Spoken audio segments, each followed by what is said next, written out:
hari igihe rero abantu twebwe ducika intege, rimwe na rimwe ukanacika intege mbere gato cyane yuko ibyo wasengeye bisubizwa.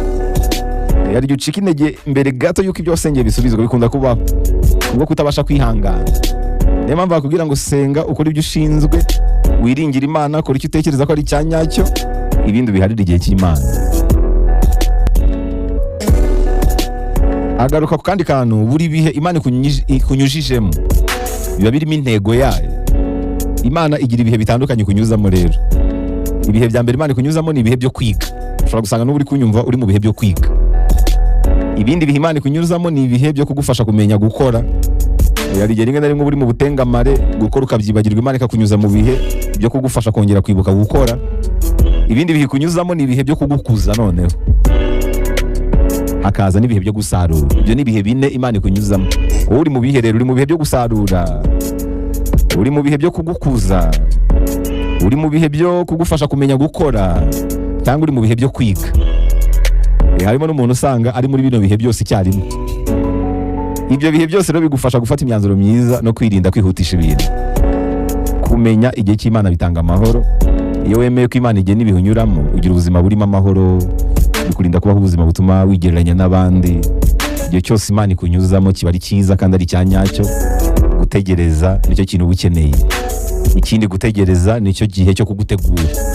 Kwihangana no kwizera nibyo bitanga umusaruro. Ubundi bigenda kumera nka byandi twabonye by'uko ntabwo ari wowe uhitamo igihe cy'Imana. Igihe cy'Imana nicyo kiguhitamo. Ikintu usabwa ni uguhora witeguye gusa. Icyo usabwa ni ugutera intambwe ya mbere gusa, ibindi biharira igihe cy'Imana. Kandi igihe cy'Imana gihora hariya gitegereje ko wowe witegura bihagije. Muri cya gihe rero wowe uvuga ngo byaratinze, ikibazo kiba kiri kuri wowe, ntabwo witeguye bihagije. Iyo umaze kwitegura, burya umenya ko ugeze igihe cya nyacyo cyo gusubizwa. Iteka ryose ukuri kwa nyako kuza igihe witeguye bihagije, ubundi ugatuza.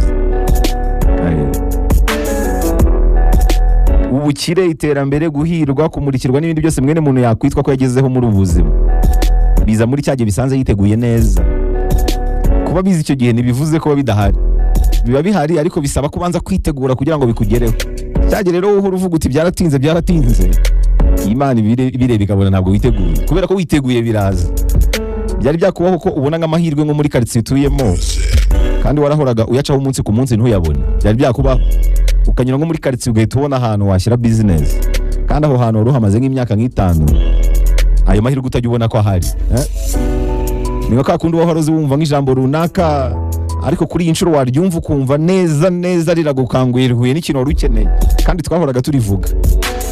Riba risanze witeguye noneho. N'ayo mahirwe ubonye abasanze witeguye noneho. Niyo mpamvu bajya bavuga ngo Imana igira igihe cyayo. Imana iravuga, irakora, ariko iyo witeguye nibwo ubasha kuyumva. Hari urugero nigeze kuba rutangaje. Hari urugero twigeze kurebera hamwe rujyanye n'imodoka itukura. Muzi ya fenomene y'imodoka itukura. Umuntu aramutse akubwiye ati ni izihe modoka zitukura wahuye nazo uyu munsi, wahuye n'imodoka zingahe? Ngutunguye none akakubwira niko wagendaga mu muhanda wa Kigali, wenda ahantu haba imodoka, wahuye n'imodoka zitukura zingahe, cyangwa se imodoka z'umweru wabonye ni zingahe?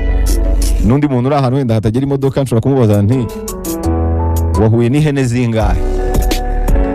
Hano rwose hari miliyoni y'amafaranga y'u Rwanda, numbwira imodoka wenda nkagushyiraho kamera guhera mu gitondo ahantu hose wagiye unyura, n'imodoka zose zagiye zikugaragira ziri aho hafi ku buryo wazibona zose nazifashe, nkakubaza nti wahuye n'imodoka z'umweru zingahe ko miliyoni iri ahangaha, cyangwa miliyoni 10 ko ziri ahangaha, ntabwo wabimenya. Iryo ni itegeko ry'imodoka itukura. Ariko mu gitondo umuntu akubwiye ati hano hari miliyoni 3, imodoka yose itukura uri buhure nayo, ugende wowe ubara uti 1 2 ubari imibare yayo, uze kumbwira umubare w'imodoka zitukura wabonye muri Kigali aho wagiye unyura hose, nimugoroba waza utanga ibisubizo. Ibi rero bihuye n'iki? Ntabwo ari uko imodoka zitukura zidahaye, ahubwo nuko noneho urabyiteguriye. Niyo mpamvu uri bubibone.